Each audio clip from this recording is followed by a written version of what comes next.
I want that. I need that. Need it. I need real ones to stay around. Not who shut me down. Ones who's lost and now they found. Yes, I need that good discernment. Not round with the serpent. Ones who listen for the sermon, yeah. I need a love like this. I need a love like this. Someone who's patient, not who's impatient. And they've been waiting on what you should do. I know that this ain't who you used to be. And I know that this isn't what you need from me. Oh, I want that real love. Yeah, I want that real love. Not that turn back your Insta. That real. Lord, what can I do? I get this from you, oh Lord. I want that real love.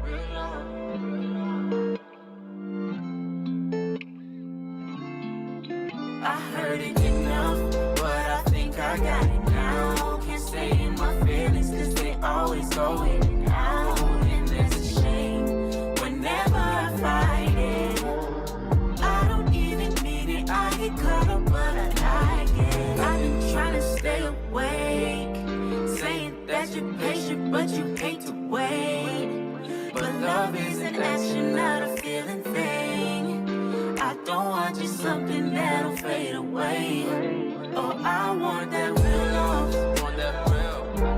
Yeah, I want that real love. Want that real. Not that turn back your Insta. Want that real. Lord, what can I do? I get this from you, oh Lord. I want that real love. Want that real. Yeah, I want that real love. Not that turn back your Insta. Want that real.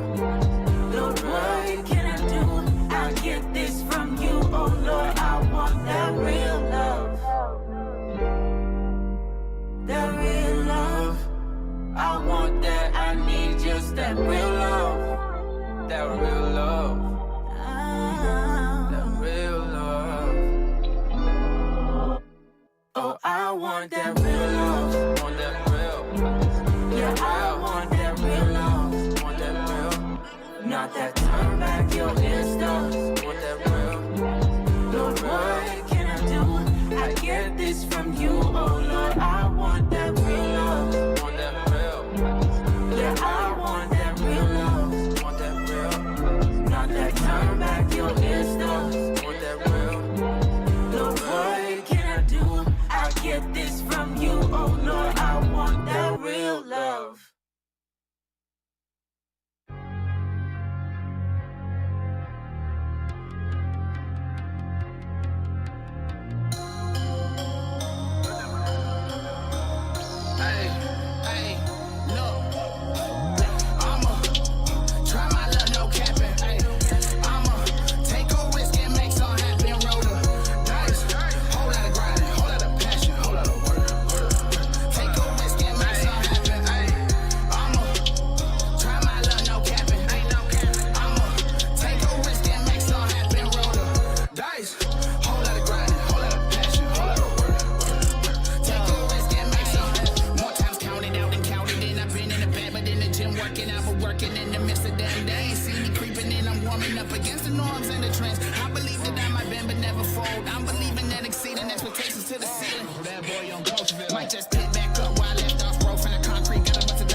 wrist and I took one like, yo.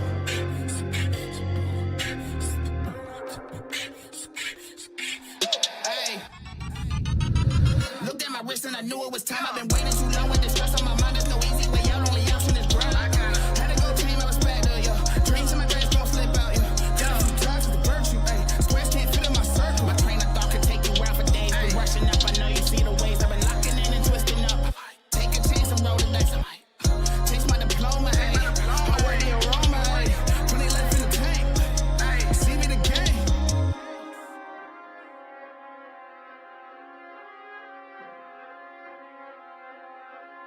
Yeah, it's about that time, you already know.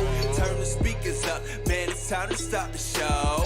Sean Tanner, Ryan Righteous, DJ Jeremiah. We bringing the heat, man, this joint be fire like, bruh. We in the field, we in the field, bruh. We in the field, we in the field. Just put it in work, we raising the bar. You tuned in to the track stars. Hey, yo, what's cracking? It's your man Lecrae, aka Creasy Crayola, the bond servant. Right now, you listening to the track stars, Ryan Righteous, Sean Tanner, and Jeremiah. I see you, boy. Hold it down. Yeah. Yeah, back in the field with the track stars, Ryan Righteous, Sean Tanner, DJ Jeremiah. Was good. All right, this segment is sponsored by the release of Selfie Dad. Kappa Studios has released Selfie Dad as of yesterday, video on demand. Make sure you go check it out. It is a great opportunity for you to sit down with the family and learn about the Bible. All right. Awesome. We have a very special guest with us. Michelle, how are you? Guys. Hey guys. What's I'm up? good. I'm good. How are you guys? I wish I was in the building, but this will suffice. Yeah. So you've seen Michelle before. She's been on our show before. So she's part of the TRACKSTARZ team. She has her own station as well. So thank you for joining us today. Thank you for having me. All right, so we got some important things to get to today. So as all of you probably know by now, there was a big situation with Lecrae and Louis Giglio. They were trending on Twitter for a whole day. People were killing them, destroying them. So basically, they had kind of like a roundtable type discussion. It was Lecrae, Louis, and Dan Cathy from Chick-fil-A, and Louis said some things that kind of caused a stir. If you don't know who Louis Giglio is, he's a pastor here in Atlanta. I'll tell you more about him after we come back, but just so we know what we're talking about, let me play what happened, and then we'll come back and talk about it. You know, Lecrae, it's interesting because I feel like on the inside of the church, we're fighting this historical context you talk about. In other words, we love the blessing of the cross, but we don't love to sit in it and realize this is what God's asking me to do, to die to myself and to live for him, whatever context that's going to look like for me. But I want to flip that upside down because I think the other side of it is true with our nation's history. We understand the curse that was slavery, white people do, and we say that was bad, but we miss the blessing of slavery, that it actually built up the framework for the world that white people live in and lived in. And so a lot of people call this white privilege. And when you say those two words, it just is like a fuse goes off for a lot of white people because they don't want somebody telling them to check their privilege. And so I know that you and I both have struggled in these days with, hey, if the phrase is the trip up, let's get over the phrase and let's get down to the heart. Sure. Let's get down to what then do you want to call it? And I think maybe a great thing for me is to call it white blessing, that I'm living in the blessing of the curse that happened generationally that allowed me to grow up in Atlanta. All right, so that's what Louis said in this panel that kind of got everybody really upset. But what also made him upset was Lecrae nodding and kind of being like, yeah. So people were killing him, man. Like, it was bad. It was bad. And Louis and Lecrae and white blessing was trending. So basically, he said, white people have trouble with the term white privilege, so let's change it to white blessing. So what did y'all think when y'all heard that? So, you know what, honestly, when you told me, to watch the video and I was looking at it, I was just like, okay, what's this about? I knew exactly where Louis Giglio was trying to go with that. I know how he was trying to put it, and it didn't come out right at all. It was the wrong words. It was even the wrong mindset, to be honest with you. Even though he was trying to go there. And Lecrae was the same situation. When you're in a conversation, you just kind of like nodding your head because you understand, you want to get your point in too, but you don't want to be interruptive, right? You don't want to disrupt the speaker. So you just kind of like nodding your head, like, and I didn't see Lecrae nodding his head the entire time. He did look like he had a pause moment where he was just like, oh, you know what? Yeah, okay. So that's what I think is happening here. Like Louis Giglio, I've been to his church several times. I know how diverse his church is. I know he wouldn't intentionally offend anyone of color. But what he was trying to say was, he was basically saying that slavery was the way that white people were able to get their privilege in this country, right? And he was basically saying that there was a way that was made for us to get our privilege, and he called it a blessing, right? That was the wrong thing to say, because there's no blessing coming out of slavery like that. For our country, he was saying that, this is how we got our infrastructure. This is how we became one of the most powerful countries in the world. And I think that's where he went wrong, is that he was trying to explain where he thought all this started or where it came from. And it just went way left. And so, I looked at all the different Twitter comments. I looked at all the different things that they were saying about Lecrae and about Louis Giglio. I even listened to the apology videos that they put out. So, I mean, it was interesting. It was just two bad situations. I think that Lecrae shouldn't have taken as much heat as he got. I really think that he had the right to go back and talk to Louis Giglio about the situation. Because that's what we do. We correct each other in private when there's a problem, like that. But I know where people are coming from with their anger and frustration in this time. It felt like he was being baited into saying, I agree with that. And that's not really, I think, what happened. So Lecrae got blasted for the head nod, but he actually did respond. So this is what Lecrae said right after Louis said what he said.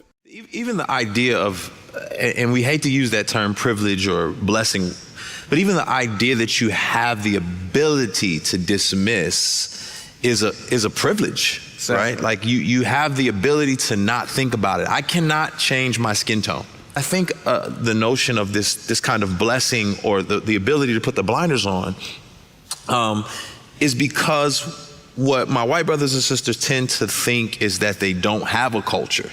And that is an indicator of this blessing, this privilege, right? Is that you believe you don't have a culture. It's because a lot of times our cultural narratives can guise themselves in the form of righteousness. You'll think you're right because everything else around you seems to agree with your perspective. Yeah. And God has the right to critique that. Mm-hmm. God has the right to say, no, I can critique that. The Roman Empire was everywhere. Doesn't mean it was the right perspective or the right way to see things. And so I think taking the time to listen to your black brothers and sisters would be helpful. Yeah, so that was his response. So even people who saw that response said that it wasn't strong enough. He should have blasted him right as soon as he started saying it. I could tell in Lecrae his demeanor that once he said they don't like hearing white privilege, let's change it to white blessing, he started to process it. He started to be like, okay, I got to figure out what to say back. I could tell he was processing. What do you think, Jeremiah? I was about to do something. Oh wow. I don't know, man. I think the thing is I saw it. I this week was funny. So I retweeted that the first time, the whole thing. I first said #white blessing, shaking my head. And then I tweeted out what the original clip was. And then I tweeted out, said, Lecrae did respond. And I think sometimes we want people to respond in a certain way that it goes with our anger. You know what I'm saying? I think we want people to turn up and we want people to be like, like, you should have got at him. You should have got at him. And I think what Lecrae said was real. Like, he was like, yeah, he broke it down to him. And sometimes I think like even it's been times when I could watch a Dr. King interview and somebody says something crazy and he keeps his composure and he's not like turning up on a person. You know what I'm saying? Or even if you want to go that far, if you want people want to go that far, even Malcolm X, when he's getting interviewed and he's talking to people and somebody says something right out, he just like he's dismissed them, but it's not like on some negative vibe. You know what I'm saying? So I think at the time sometimes we want so much from people because everybody don't know what it's like to be in that spot. You know what I'm saying? You don't know what it feels like to be in a spot where you're being talked about something and you could be angry, but at the same time, it could come off a certain way where it's like, see, that's what I'm talking about versus like they're having a conversation. It's not like what he said. I understand the gist of what he was trying to say was this was a blessing for white folks, but it was not a blessing for black people. And it was a blessing that we don't want to say privilege, but we love saying blessing. So let's say blessing instead of privilege. Is it wrong? Of course it's wrong. I think that's why people are mad is because the breakdown was God provides blessings. So do white people, do we believe that God was blessing white people with our slavery? That's what it sounds like he was saying. Well, I think for another thing too, it's like for sometimes some people may feel that way. Some people may feel like this is a blessing, but to somebody else, it's trauma. And to somebody else, they may not see it the same way. It's almost like I say this statement all the time. It's like my hero, your villain. Like sometimes for some people, some things feels like a blessing, where in actuality, it's trauma for somebody else. You know what I mean? Then is it a blessing? Because would God give you something as a blessing at the expense of someone else? No, and that's what I guess that's what Lecrae was getting at. Like that wasn't a blessing. That's not a blessing. But I think at the same time, from our own warped point of view, that would be a blessing for somebody would feel like that's a blessing. And I think that's what Louis should have said. He should have said what you call blessing is actually tainted in blood. Yeah. But he didn't go that far. What do you think, Michelle? I think that their connection kind of made them both hesitant, especially since we know that this was live. Yeah. I think that their connection made them both hesitant to say certain things. I think they were trying to think through what they were saying as they were speaking. Is very interesting. I also think that I don't think that what Lecrae did was wrong at all. I think the problem with us a lot of time when people are angry about something, they're so ready and listening to respond that they're not really listening to the person's heart. And most of the time, like even with 45, you can pretty much hear the person's heart speaking, whether it's verbally or through a tweet or through what they're saying. That's their heart, and it doesn't mean that it can't be changed. The word tells us that someone's heart, that the heart of the king is in the master's hand. I think it's just more so that they were actually, I think they were actually listening and processing at the time. But you know what's so I mean, I'm reading comments and people are talking about VC was saying if the Germans profit off of the Holocaust, do we call it a blessing of the Holocaust? And I released the heck no. But I think the question is I don't think, I mean, for us as Christians, this would be a good time to think about it. What is a true blessing? What is a real blessing that even in our everyday lives that we think is like, we think is a blessing, but it is a hindrance, you know what I'm saying, in the long run. And America thought, in essence, they thought slavery was a blessing because they kept slavery for a couple of years. They thought, well, this is free labor. I got a business, blah, blah, blah, blah. But in actuality, it wasn't a blessing. But it's not just the people who were involved in slavery. It's people that are waking up now in America saying, thank God for my house. Thank you for blessing me with this stock option. Thank you for blessing me with all this stuff. Not realizing that all that came from the backs of slaves. The reason you have all this stuff you have is because of slaves. So is it really a blessing? Can you even thank God for something that was originated? The reason you have it is because of sin. Yeah, yeah.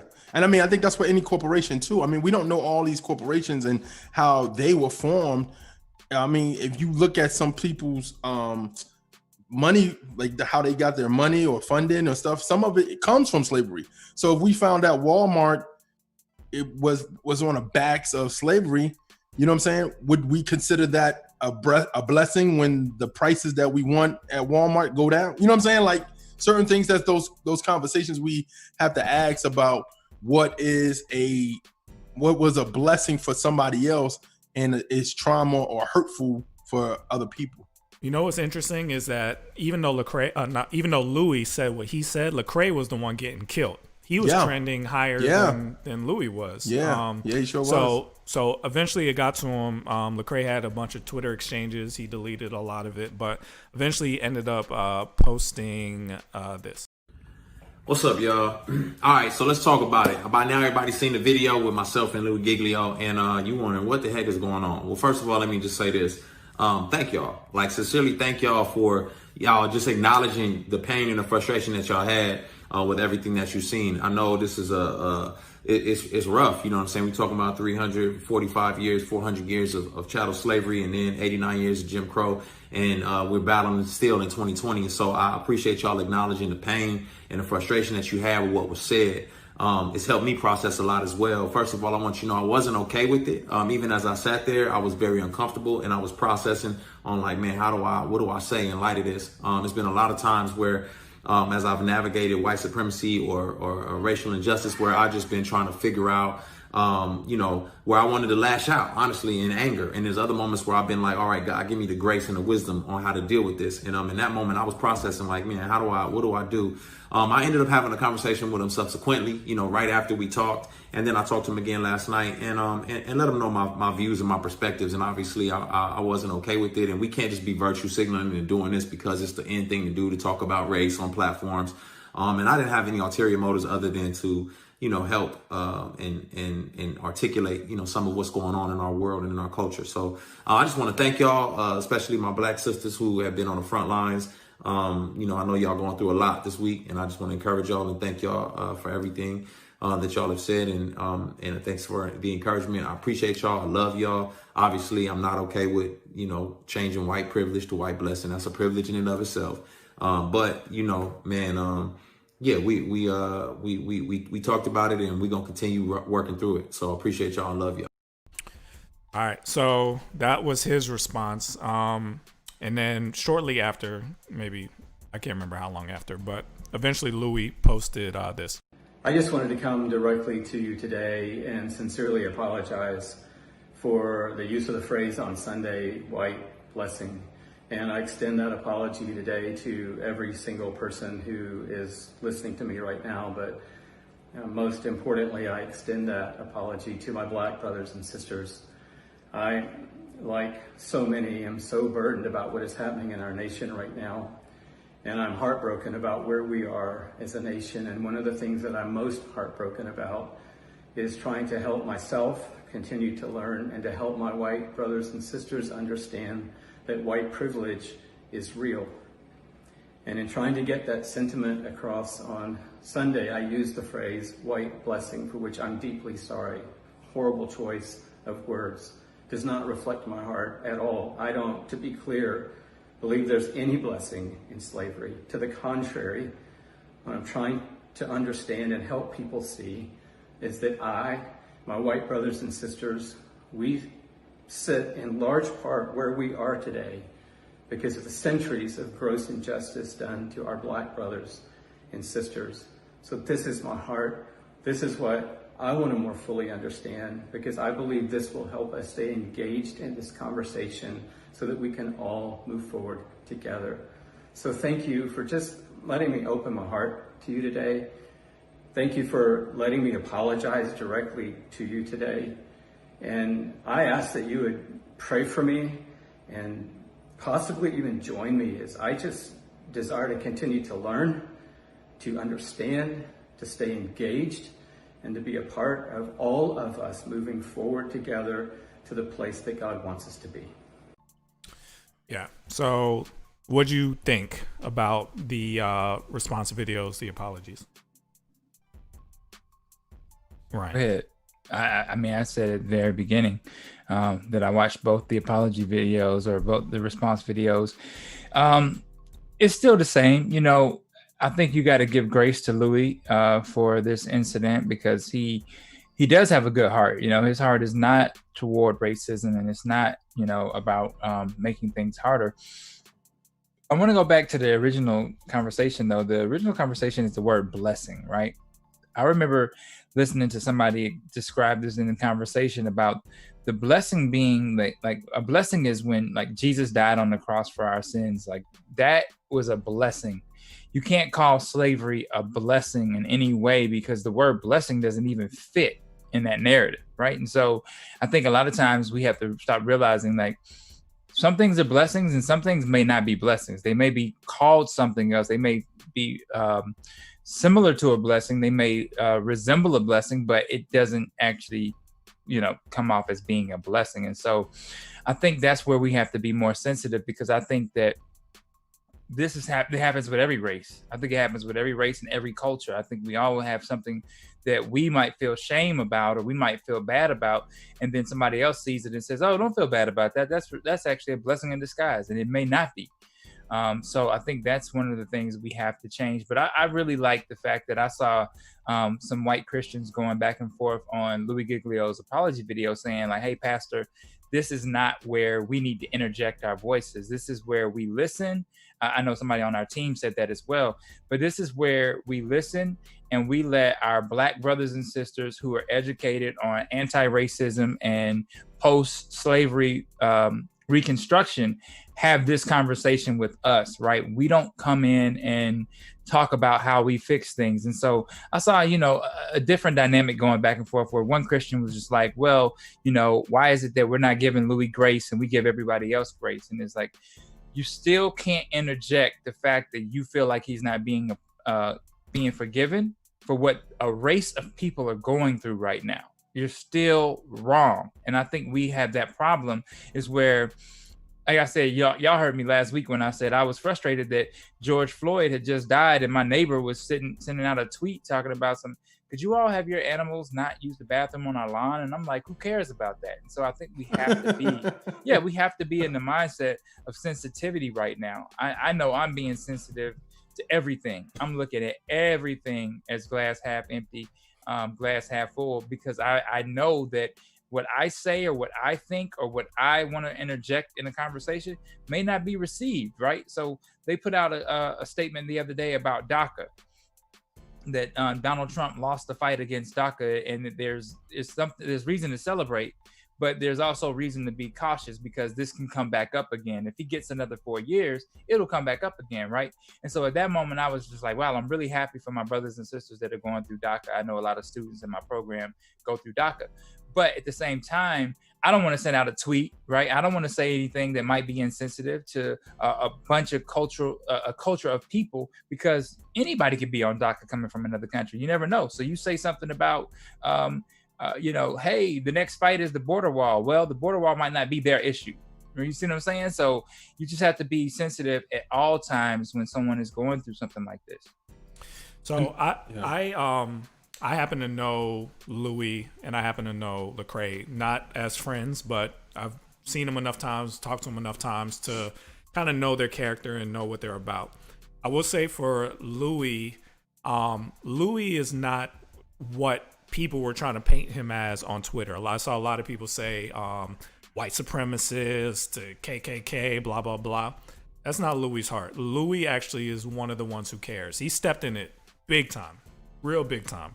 Big time. But he actually cares. I've known Louis since 2007. Our pastor Damien at the time was really good friends with him, and I was in the rooms with him and all that kind of stuff. And this is something that's been on his heart for a long time. I mean, he has this big event passion that's full of white kids, and he recognized that wasn't good. You know, just because he's successful getting a bunch of white kids there, he knew that wasn't heaven. That wasn't what heaven was supposed to look like. That wasn't what the kingdom was supposed to look like. So he had it on his heart before the hashtags, before Trayvon Martin. This is in the 2000s. He put in the work to make an initiative. Now, did he do enough? Probably not. I was one of the first Black people to perform at a Passion in front of 18,000 people. He gave us our own breakout session where our room was filled with people. He tried. But I think where this shows him, and this is a hard way to learn this, is that trying isn't enough. Like, you really have to go a little bit deeper. And I think the lesson he learned is trying to placate racism is not going to work. You have to address it head on, and you have to be blunt about it, because trying to make sure his congregation doesn't get hurt by the word white privilege put him in a lot of hot water. When the truth is, if they can't handle the truth about that, then they're just going to have to suck it up or leave. And I think he understands that now. And I feel really bad that he had to learn this way. But he did need to learn it. So that's on his side. On Lecrae's side, I don't know what it feels. Well, I do in some senses. I don't know how I would have reacted. I could tell he was processing. I know he wishes he did it differently. But I do think he was trying to show grace to somebody he had respect for, and he didn't expect to hear that out of his mouth at that time. Yeah. Because there's other cringy things that happened in that conversation. The Dan Cathy thing, rubbing his feet or whatever he did. That was a little cringy too. I get the point. I get the point of it, but it's. Then he said white people need to repent. There was all kind of good things in it, but it was just weird. It was just a weird setup. I think what Louis, I hope, understands is if you're gonna have these kind of things, it should be an opportunity for you to listen, not to preach. Like, you need to learn, not be up there with another white man and one other Black person trying to teach together. This is time to listen, learn, squash your pride, stop trying to defend yourself, and listen to the pain of people who are actually going through this. And I think he does. My fear is that I don't want people to shy away from this conversation because they see Louis get killed when he tries. Mm-hmm. I don't want Louis to shy away from the conversation because he got killed when he tried. He made a big mistake. I hope he realizes it. I think he does. Yeah, definitely does. But there's a lot of other people watching that are like, well, I'm definitely not going to talk about this. Get out of here with that. We're just going to be quiet and wait till it blows over. And that's not good either. You see what I'm saying? I read a good article yesterday that my sister forwarded me from CNN, and it basically was talking about how Pastor Joel Osteen went out to the Black Lives Matter rally and marched with them, right? He was masked up and everything.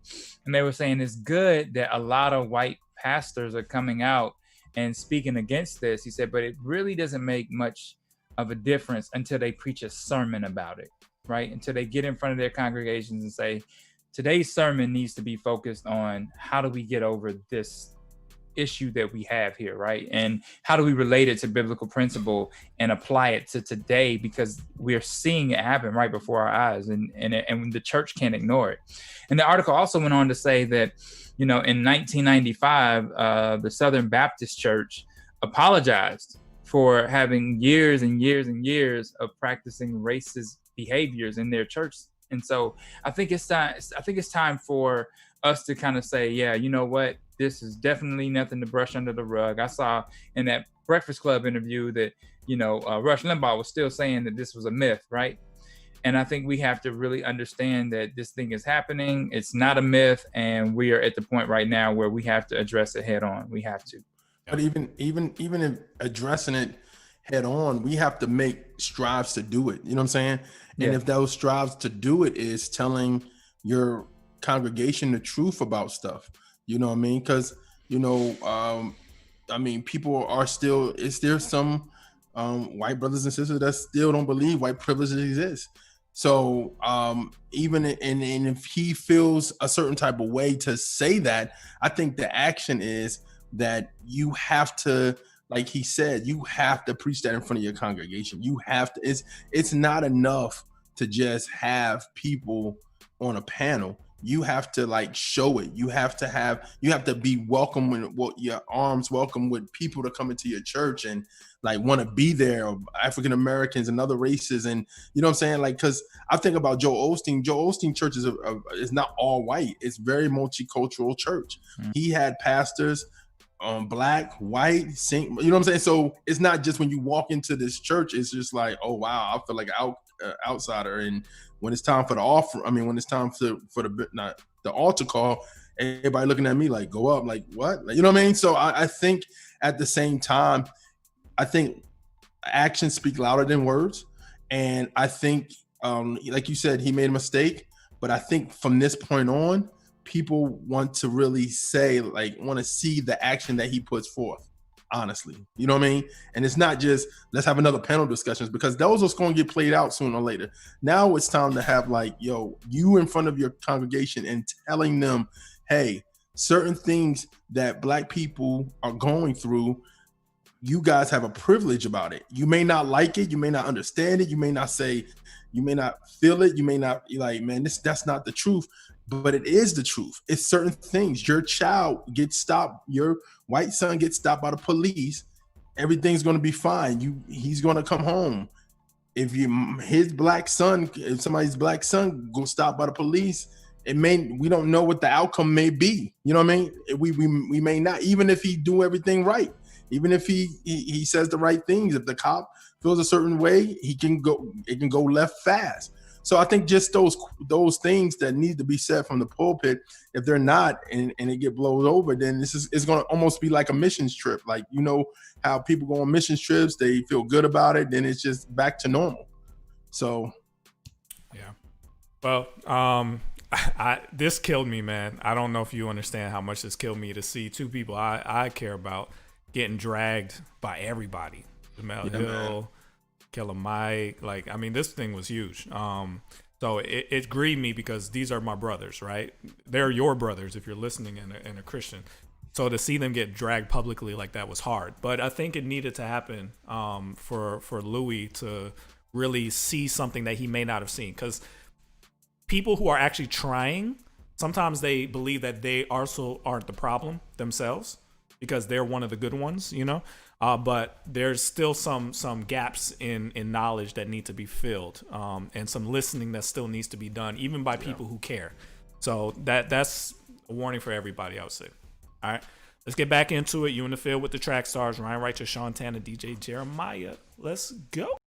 Hey, I'm Erica Campbell, and I just saw Selfie Dad. Oh my God, so funny, so encouraging to watch the story of this comedian who found life again by, I don't want to tell you, you have to watch it yourself. Just know that I love Selfie Dad. I love the Word of God, and I'm all in. I hope you are too.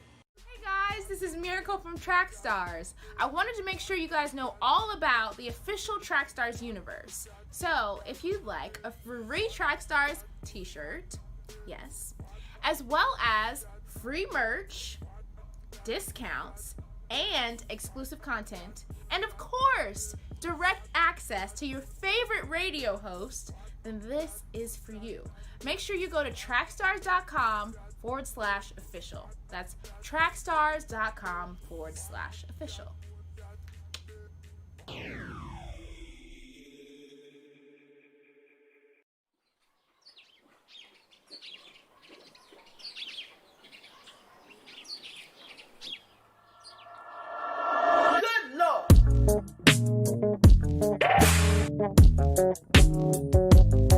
Oh, the sun is shining way too bright this morning for the shade.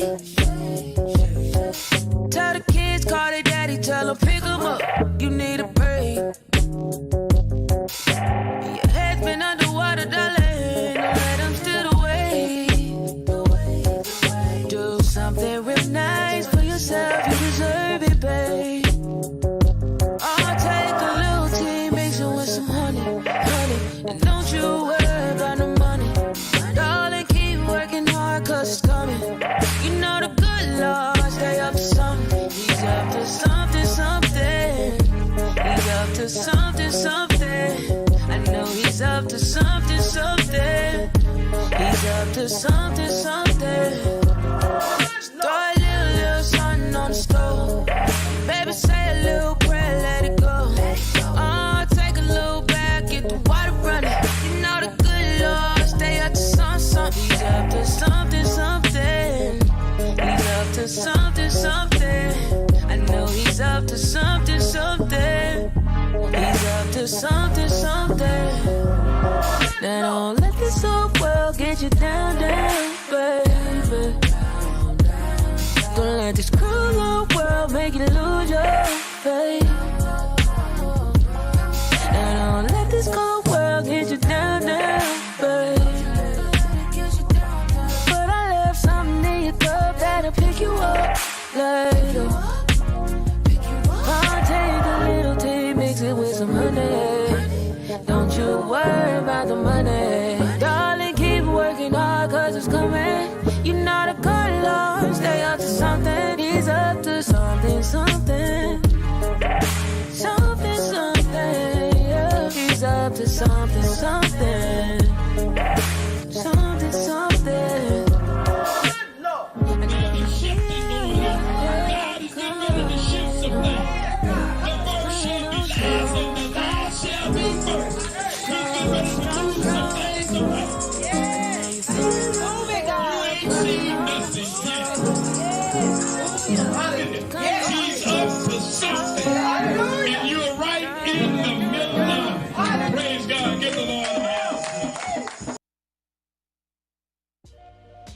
This show is brought to you by TRACKSTARZ. Allow us to produce a podcast to help build community engagement around your brand. We can record and edit a podcast specifically designed to reach your target market and utilize social media to create or enhance a loyal following.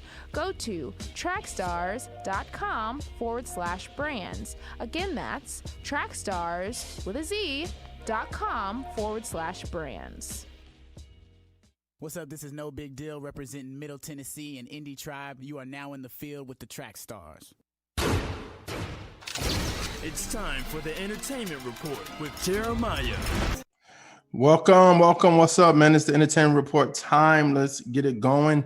All right, man. God's House of Hip Hop. Shout out to MC Nice. Has been nominated for some Global Spin Awards.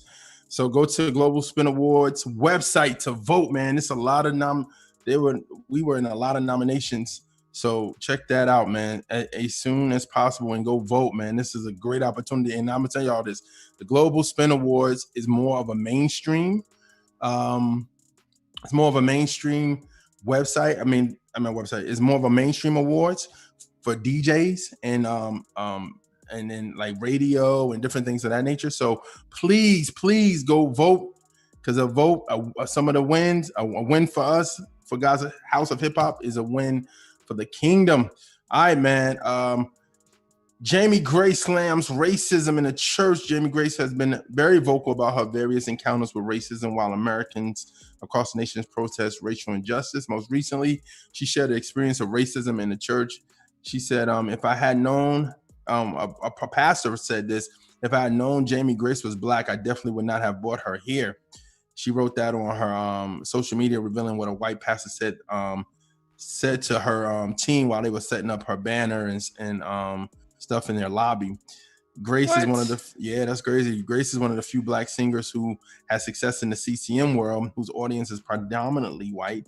She said after a few weeks of posting about racism, it has come to her attention that many of her supporters and friends did not realize racism still exists. The quote above represents one of many personal experience. Sadly, racism is very much thriving in many Christian communities.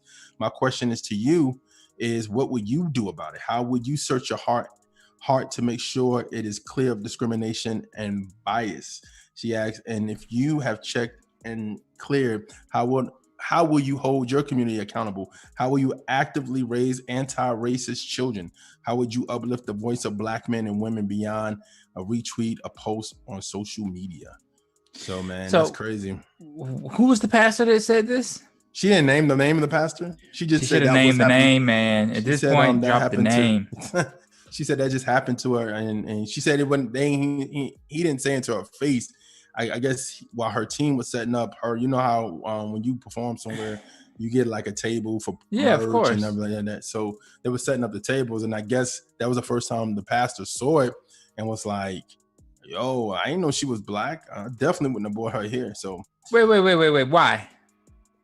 I guess because she was Black. I don't know. No. I mean, this just it's crazy to me because it sounds like he's saying either he does like he wants to avoid something bad happening, or he wants to be sensitive in this time, or if he's just like that racist where he was just like, yo. I think she was sharing her experience on racism in the church. So I think that's what like she was saying like happened to her before. So I don't know if it was recent or, you know what I mean, more of a past thing. But on the same lines, Chance the Rapper asked the question, is it not the church's responsibility to dismantle white supremacy? Chance the Rapper took to Twitter with a question for the Christian church about confronting racism in America as he studies the scriptures. He said, I'm sure I'm going to get replies from non-believers, but I would like to ask my Christian followers out there, why don't we as a church explicitly address white supremacy and racism on Sunday?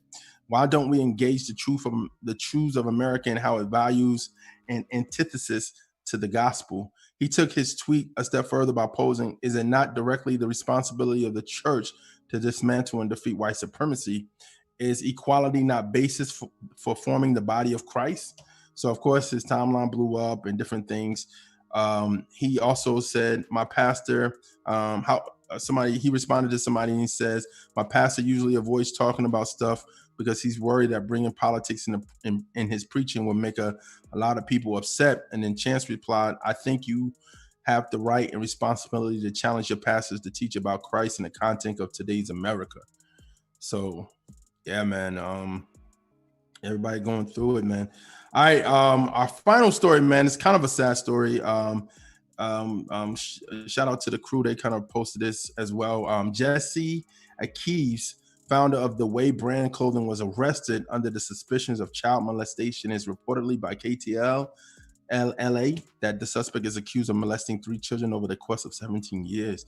The Baymont, California man was taken into police custody on Wednesday. It is said that he knew his victim and that there may be more. Akives is widely known in the CHH community for his apparel and events. Many of your favorite artists have been booked by him for concerts and have worn his merch. Overall, this is a very sad situation. Please keep those victims in prayer, man.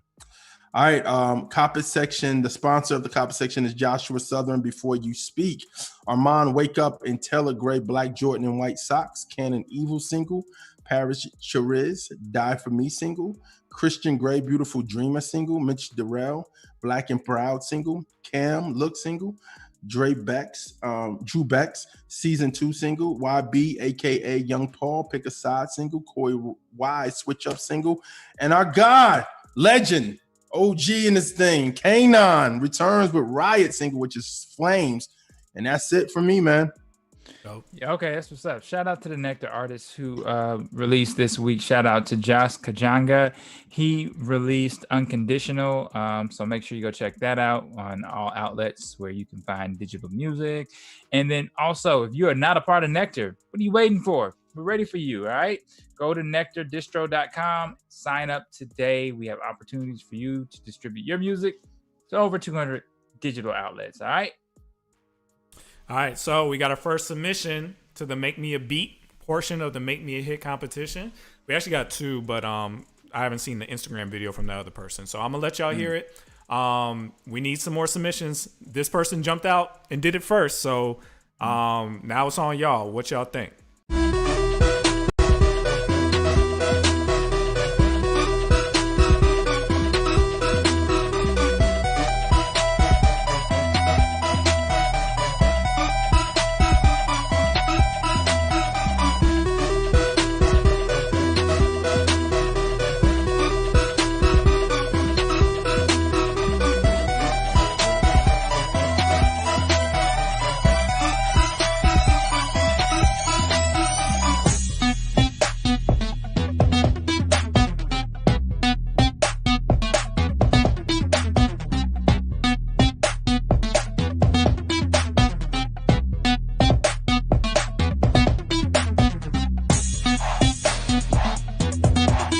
So mean. All right, y'all Christians are mean, man. Online wasn't giving that. Hey, well, if you can do nice better, then words. do better. Send in your I submissions. identify with something totally different. I don't know what it is yet.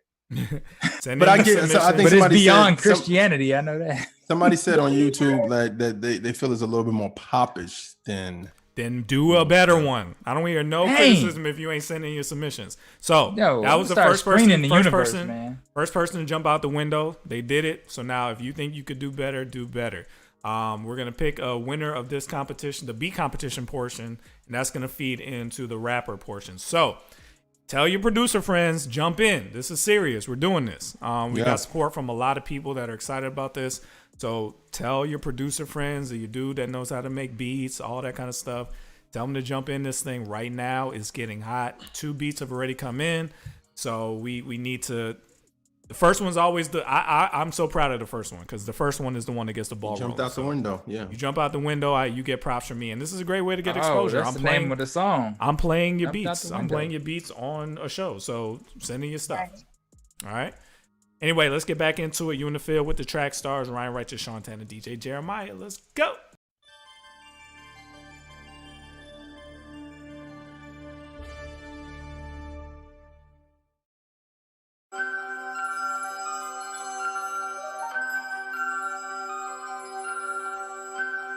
Uh-huh, 2045. 2045. Nigga, you played that boy. I call plays, I'm a smooth operator. Hello? I put my kick down, I didn't say that, I'm a saver. I'm dressed in black, look like I came up with the Raiders. Told her I was different, I didn't say that, I'm the greatest. Just make the call, you need a smooth operator. Hello? You tryna ball, you need a smooth operator. I can make the water fall, and this ain't tender love and care. No, it's not. Let's get it poppin', it's time for the percolator. Get it pop. All of this weight gon' make me stunt. She say I'm fly, I'm ready to jump. I told her bye, she ready to fuss. A piece of the pie is all that I want. I got my seeds up in the trunk, a different breed, I got spunk. I never seen a Richard Millie. I bust a rhyme just to touch you. I'm setting the vibe, admitted I'm dope. You wanted to spy, come hop on the boat. You come in the night, I'm throwing the rope. I am E, I come from the GOAT. The Prince of Peace, the P for please don't take my style again. I'm back with the sauce again, the slickers of all again. Yeah, white tee with the skinnies, fat boy out here trying to get it. I was dodging, taking pictures, not a style, come with it, flickage. It take pride to be different, he just humbled me, man. I came out the jungery and all my team is hungry. I call plays, I'm a smooth operator. Hello? I put my kick down, I didn't say that, I'm a saver. I'm dressed in black, look like I came up with the Raiders. Told her I was different, I didn't say that, I'm the greatest. Just make the call, you need a smooth operator. Hello? You tryna ball, you need a smooth operator. I can make the water fall, and this ain't tender love and care. No, it's not. Let's get it poppin', it's time for the percolator. Get it. I was never broke, man, I didn't pay cause she was basic. Only love my queens who independent and don't chase it. I've been going dumb, so my watch could get a facial. I came out the corner, but the wave is still a staple. Never sold the cane, but you can trust I was able. Had to change my number cause the summer getting hateful. Keep making her calls until we ballin' up in Staples. I just do my thing cause I ain't really good with labels. I call plays, I'm a smooth operator. Hello? I put my kick down, I didn't say that, I'm a saver. I'm dressed in black, look like I came up with the Raiders. Told her I was different, I didn't say that, I'm the greatest. Just make the call, you need a smooth operator. Hello? You tryna ball, you need a smooth operator. I can make the water fall, and this ain't tender love and care. No, it's not. Let's get it poppin', it's time for the percolator. Get it pop.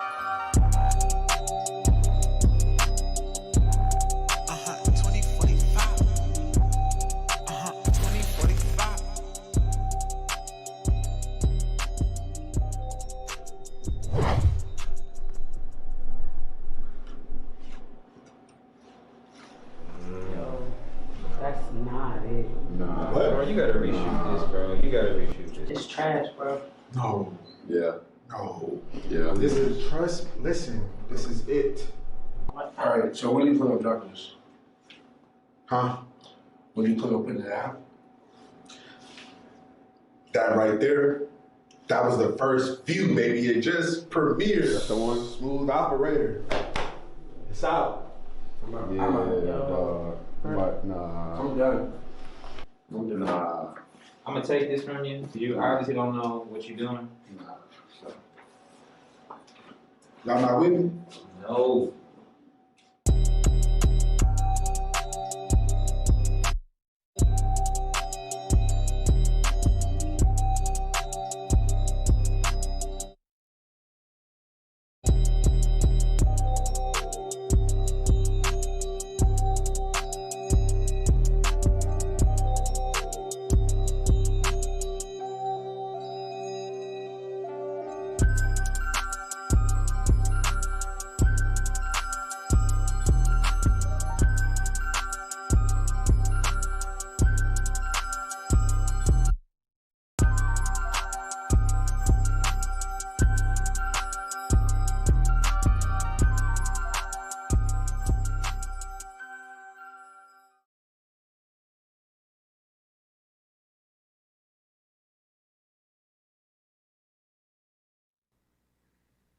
Dear man,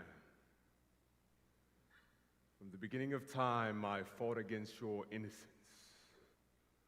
So the fact that you keep falling into the same sins that you've been trying to avoid is no coincidence. I've assigned demons to rigorously study each and every one of you since birth, so we know what your weakness is. Our strength is made perfect in your weaknesses now.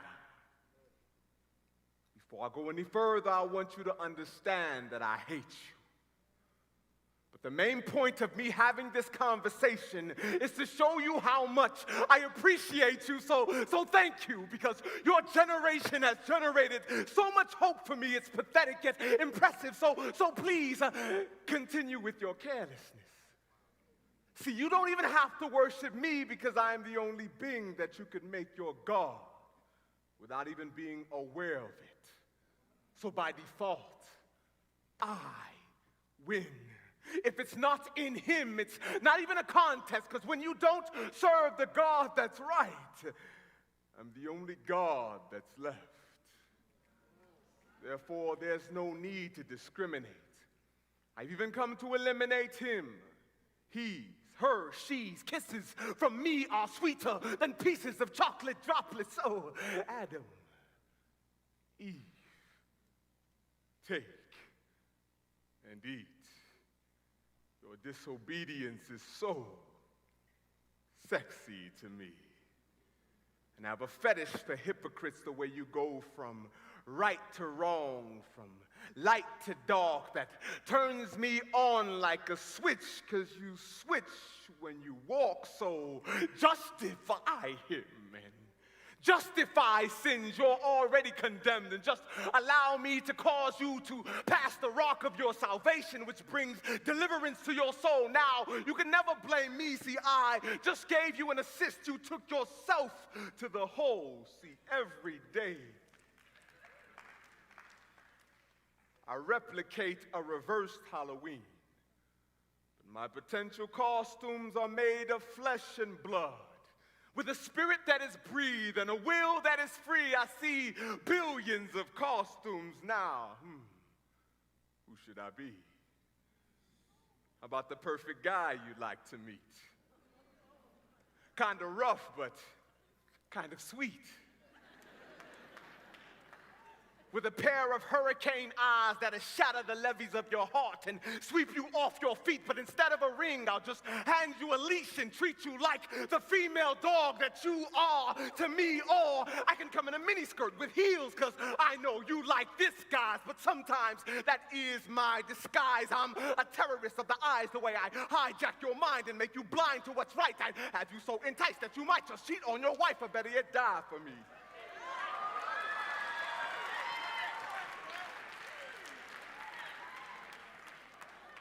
Because when you put truth under this bed, you'll always lie with me. No lie. In the end, nobody wins. That's why we end up with our souls tied. See, I've used mankind to become the greatest diversion that mankind has ever seen.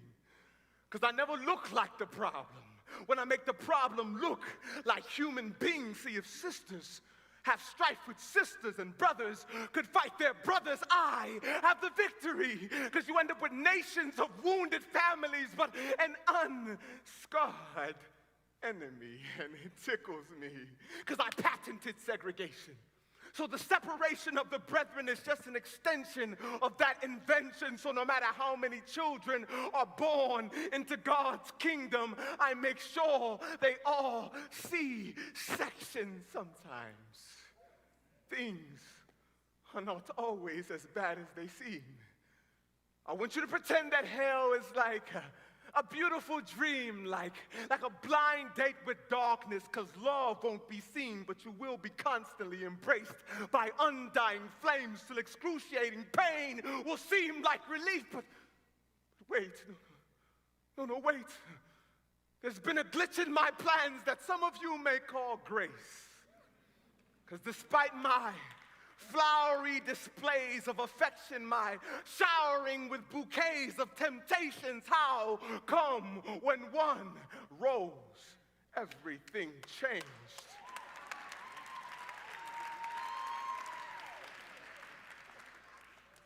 It was that Christ over 2,000 years ago I manipulated and perverted men to capture that innocent lamb, to torture and murder him, because I knew that once the only hope of humanity was dead, I would wear upon my head the glory of omnipotence as my crown, for I, ruler of darkness, prince of the air, could only rise when the sun was down. But he flipped the script on me. The very thing I was trying to use to bind you forever, he turned around and used it to set you free. It's like they MC hammered those nails in his wrist. I'm disgusted because the blood that covers believers is too legit. So when you commit, your spirit scream, can't touch this. He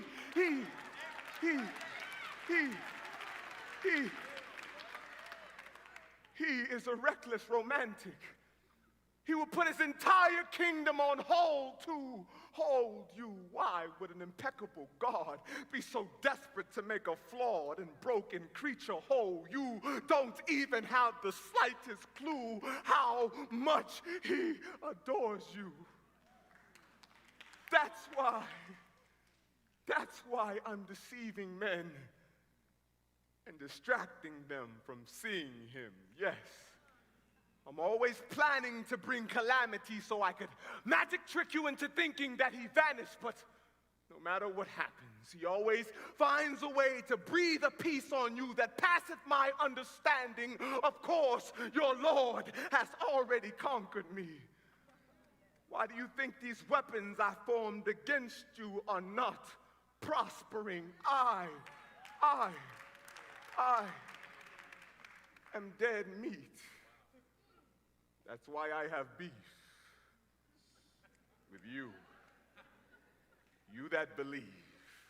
And you know he's crushing my head, but I've barely bruised his feet, so day and night I approach his throne with accusations of you, but despite my efforts, he never sees you as trash, but instead as a treasure. He has made his grace so environmentally friendly. The way he embraces humans with his arms shaped like blue bins is beyond stupid. It's unusual. Despite how filthy and damaged you are, he still desires to recycle, aka renew you, to use you again. His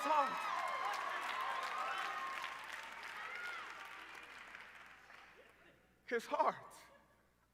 His heart is like an internet address bar.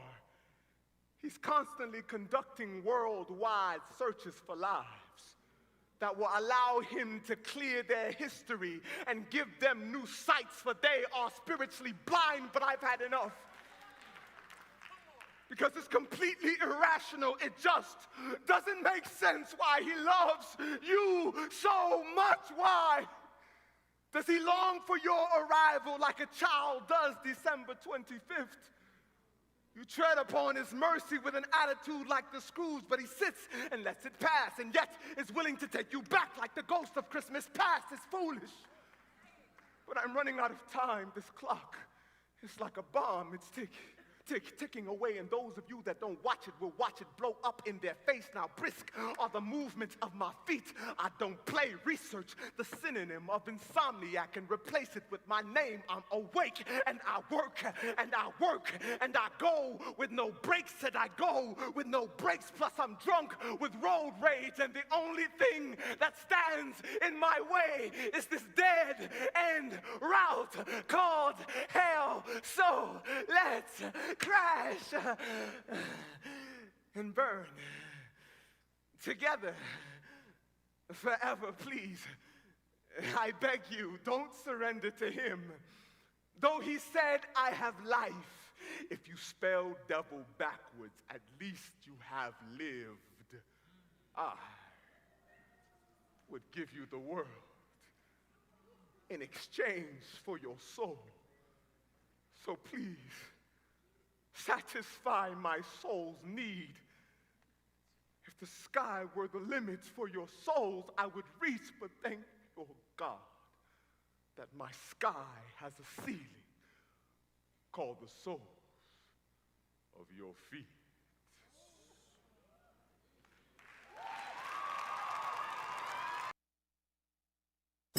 You are listening to the Track Stars with Sean Tanner, Ryan Righteous, and DJ Jeremiah. Right now, you're in the field with the Track Stars. Track Stars. Track Stars. Ryan Righteous, Sean Tanner, and DJ Jeremiah. Right now, you listen to the Track Stars. You know what time it is.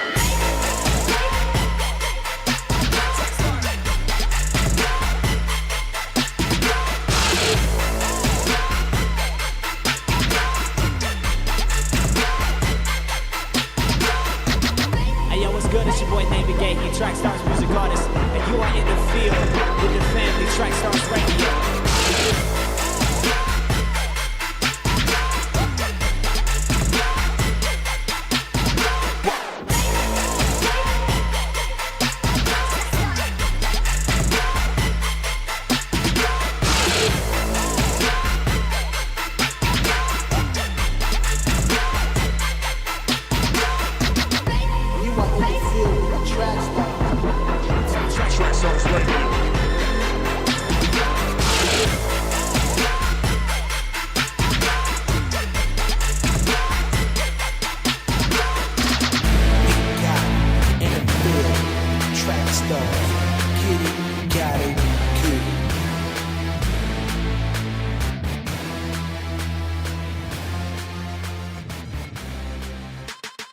What's good, people? It's your boy DJ Haddon. I want to give a What's going on, TRACKSTARZ?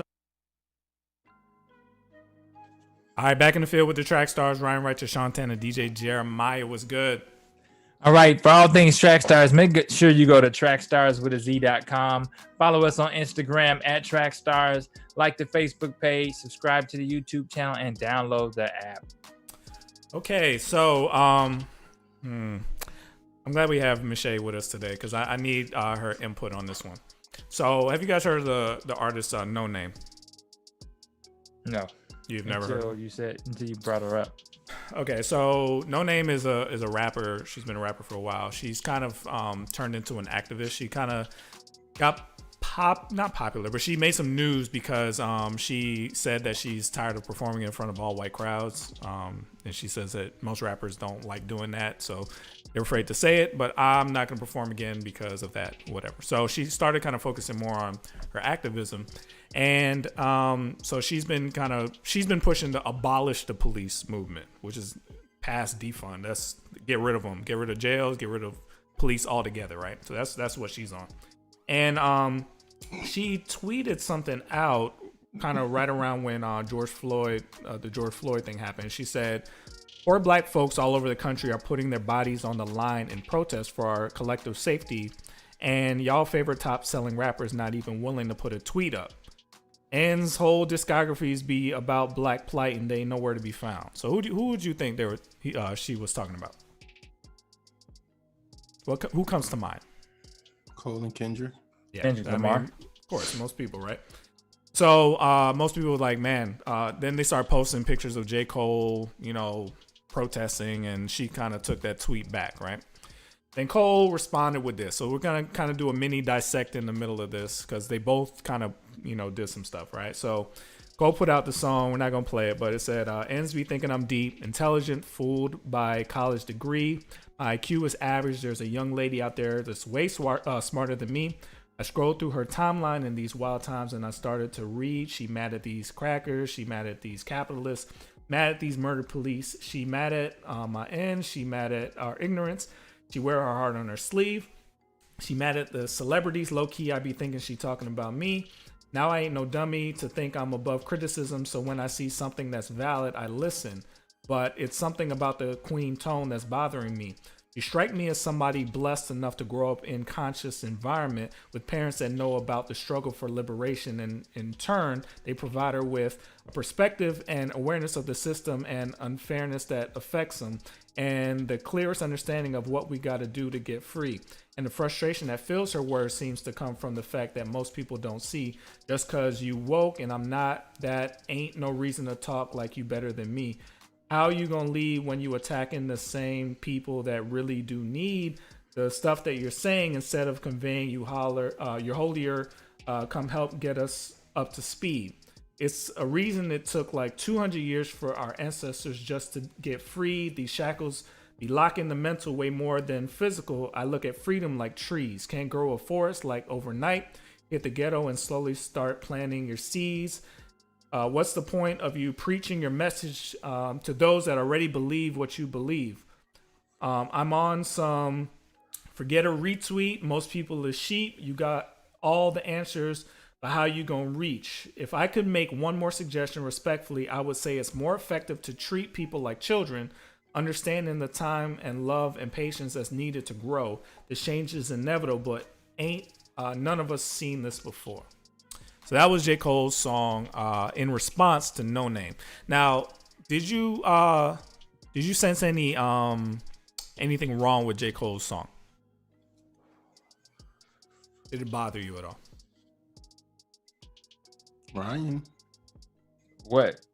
You know how we do. Why is this new? Anybody? We have a guest. We have a guest. All of J. Cole's music bothers me, but we have a guest on. Jesus. Jesus. Why? I don't know. Michelle, did it bother you? It didn't necessarily bother me, but I feel like it definitely shows that now they're going at each other. Like he addressed some issues, but his song was directed towards her. So it's a distraction. It's like I feel like trying to coach other people to use their platform for activism the way that she did it is also a distraction. Okay. Some people had a problem with him questioning her tone, kind of basically mansplaining the way she should be doing what she's doing. So a lot of women were killing him for that. But then, of course, there's a ton of J. Cole fans. So J. Cole fans were like, I don't see nothing wrong, didn't see any kind of a problem. So Chance the Rapper weighed in because I think Noname was on a song with Chance the Rapper. So I think he's kind of split because he likes both of them. And he said, yet another L for men masking patriarchy and gaslighting as constructive criticism. So it started getting serious, started getting real. So then Noname responded with her own song with Madlib. I saw a demon on my shoulder. It's looking like patriarchy, like scrubbing blood off the ceiling and bleaching another carpet. How my house get haunted. Why toy and body don't embody all the life she wanted. A baby just 19, I know dream all black. I seen her everything immortalizing in tweets, all caps. They say they found her dead. One girl missing, another one go missing. One girl missing another. But ends in the back quiet as a church mouse basement studio.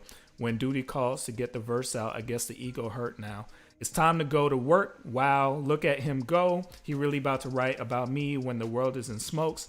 When is people in trees? When George begging for his mother saying he couldn't breathe. You thought to write about me. One girl missing, another go missing. One girl missing, another go missing. Little did I know all my reading would be a bother. It's trans women being murdered, and this is all he can offer. And this is what y'all received, distracting you from the convo with organizers. They talk and abolish the police. This is the new world order. We democratizing Amazon. We burning down borders. This is the new vanguard. This is the new vanguard. I'm the new vanguard. What y'all think about her response? What? Yo, just say the person's name. Just be like, this verse is for you, Cole. Cole, you shouldn't have done this. You shouldn't have said that. You shouldn't. Like this whole like. But you know the funny thing is, even after J. Cole did his thing, he went on a tweet. Like he started tweeting, and J. Cole don't really like tweet that much. But he bigged her up, was like, "Yo, follow Noname." You know, he said, "I stand by." He said after the song, he was like, "Yo, I follow her. She's doing great things." Blah blah blah. But he said, "I stand by the words." And I think the thing, I think to me, the biggest problem with this whole situation is calling people out. Yes, that's a problem for me. Like, that's the like problem. First off, Cole and Kendrick over the years have been at protests. Like, you know what I mean? Like they've been at protests. They've been part of helping out with Black Lives Matter. So for you to just say that, it's like, why do you have the right to say that? And then if somebody comes behind you and say, wait, hold up, let's have this conversation, or let's have a music, I'm gonna address you musically because I really don't know you at all. Based off on we may know a few people that know each other. I mean, we don't know each other, but we know a few people that could probably get this conversation. But this is the best way I know how to respond to what you called me out. So I think the question to me has always been, I know I got into Miss Amethyst and she was going back and forth, and she was like, his tone, the whole part about the tone piece was really blah blah blah. And I was like, I don't think he was trying to downplay her, because he was like, you're doing great, you're doing stuff. Help me learn if I don't know what I'm talking about, I don't know what's going on. Help me learn. But what they're saying is, why does she need to babysit him through this process? Like, go figure. Because if you don't know, you don't. If you are saying to me, oh, this is almost like this. If somebody's like, yo, I'll never see the TRACKSTARZ out nowhere, bro. The CHH thing, I never seen them out and nowhere. They always pushing CHH, right? But they don't know that when artists want to come to Atlanta, we got a venue for them to go. That we've had Derek Minor there, we've had KJ52 there, we have other artists. We've had artists now still contacting us to say, hey, when this thing's over, can we do this, or can we have an event out here? You know what I mean? So you don't know that, but you just talking because you in the moment and you saying stuff, but nobody's there like, wait, hold up. You know what I'm saying? And then plus, nobody knows who you are. So you could just say those things blanket. And then if we respond, somebody's like, yo, that was kind of harsh, TRACKSTARZ. Why are you responding like that? It's like, wait, hold up. They attacked us. Let me take this somewhere else, because I really don't care about their beef. What this highlighted for me, there seems to be a rift occurring between Black women and Black men. That's what stood out to me. Yeah. The young lady she mentioned in her verse, Toyin, she was a activist that was on the front line. She was, rounding up people to go out and protest. And she was killed recently. She was taken advantage of by somebody from a church. The young man took her home, molested her. She tweeted about it and said that she was molested before. And what people believe is that another Black man that molested her the first time killed her because she outed him. Wow. And there's been a lot of incidents of Black men treating Black women really badly during this time, and it's baffling. There was a video of a guy with a skateboard hitting this girl in the head because she rejected him. A girl being thrown in a trash can. Like, Black women are basically saying, we're fighting really hard for you guys, standing up for you guys because you're getting mistreated by the police, but then you treat us badly all the time. But there needs to be something to reconcile why Black men are still treating Black women the way they are. But technically, that argument is you guys is all of us, right? Because Sandra Bland was treated harshly by the police. You got I keep saying the name wrong. You got so many people that are women of color that have been treated harshly by the police. You have the woman who is serving time in jail right now for firing warning shots in her garage. So I think this is a us problem. It's not a he versus she. But what is consistent? You can see it in most churches, in this rally, the protest. Black women take the lead in a lot of areas when they're trying to support Black men. Like they really do go hard for us. And I think what they're saying is, how come you guys don't go hard for us the same way? Well, I'll say this. Go ahead, Brian. We have more worldly Black men than we have Christian Black men. So the values aren't the same. They don't add up. What's unfortunate, that's true. What's unfortunate, there's a lot of those men in the church too. The guy who molested her was from the church. Yeah. So there's a lot of work that needs to be done. It's just sad. I got a lot of messages from Black women friends of mine that were reaching out to me saying, like, what are we supposed to do? We're trying to defend you guys, but then you guys treat us like crap. You don't want to date us. You don't want to. You don't stand up for us. I'll even call us out. We did a whole thing on Trayvon Martin. We did a whole thing on George Floyd. We didn't have a whole topic on Breonna Taylor. We haven't discussed that head on. You know what I mean? We didn't do a whole topic on Sandra Bland. So are we really standing up for our sisters the way they stand up for us? Well, I kind of told you about my take on the Sandra Bland and the Breonna Taylor situation is that, there was a outcry over George Floyd and Ahmaud Arbery because we were also discussing the video. We don't have video on those two situations. Well, I think we have video of Sandra Bland. I think there was you could see her mugshot where she was perfectly fine when they arrested her and booked her, but then for some reason she never came out. But I think that it's not that we're not looking at it like, oh, it's less of importance. It's the fact that we know that there has been video. We're shocked by the video and what we see. And most of the conversation is, look what happened in the video. It's not, we know these things are happening all across the country. We know they are, right? We know that they're happening all across the country. And so we're not saying that just these incidents alone are isolated. We're saying that these are the ones that were caught on camera. These are the ones that have been publicized by the media. These are the ones that we're focused on and talking about. But I think when people get into the rallies and they march, they're marching for everybody. I don't think there's a name or a face that they're singling out just alone. I think if you say George Floyd, you're also thinking Trayvon Martin. You're also thinking Eric Garner. You're also thinking Sandra Bland. You're also thinking the gentleman that was shot and killed in his apartment last year. So you're thinking all these people. You're not just saying I'm marching for this one cause. It's an outcry and an outspark. But the same way we want our white brothers and sisters to listen to us. I mean, there's a lot of women saying this. This is not just one or two. They're saying you guys are treating us badly. Am I off base, Michelle? Like, do you sense this too? Everybody ain't the same, but you weigh in. What do you think? So I sense it to a certain degree. When it comes down to Black women's representation, a lot of times, and I've even experienced this at work, it's like, but you're so strong and you're so resilient. But that doesn't mean that I don't need or want the same grace or concessions that you've given other people. Oftentimes people look at my strength or what I've been through and they're like, we're just going to put this on you and you're supposed to take it. But then you can't react because then you look like the angry Black woman. Then it's like, okay, you're another stereotypical person. I can say with regard to the church, really, I kind of low-key called the church out. It wasn't any names involved specifically, because I know Jeremiah will say the name. But say the name. Say the name. Brian would say it. But no, part of the issue I have with that is some churches have a tendency to be so excited to have some male presence that they sweep some things under the rug and they don't necessarily look at some obvious signs that are there. It's like, okay, well, let's give them grace, we'll get it together.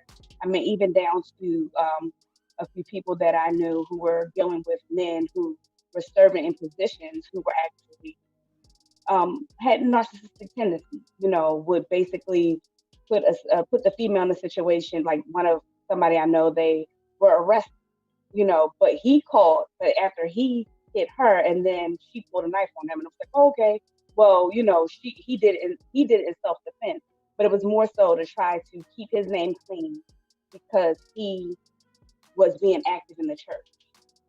So I kind of at one point was like, okay, are we just going to let people continue to get away with things because we need a presence in the church? Overall, I do think that women are not, I think that for the most part, sometimes women will play the background willingly, but when there's something that needs to be said, we're not really heard. What do we think that, I think for some things, I think we really have to have a community talk.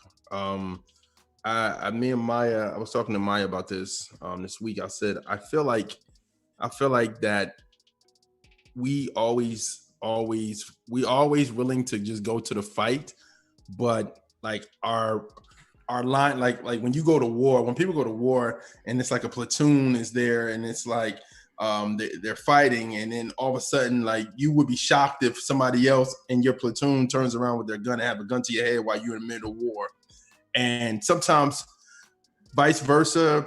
Sometimes black men can feel that way about black women, and black women can feel that about men. So I think, and this is just my opinion, I think we have to have that talk, because what I'm seeing is that, like you said, some black women do feel like, hey man, you guys are not protecting us. We don't feel protected by you. We don't blah, blah, blah. And then some black men are like, well, one, I don't know who you are. I don't know you like that to protect you.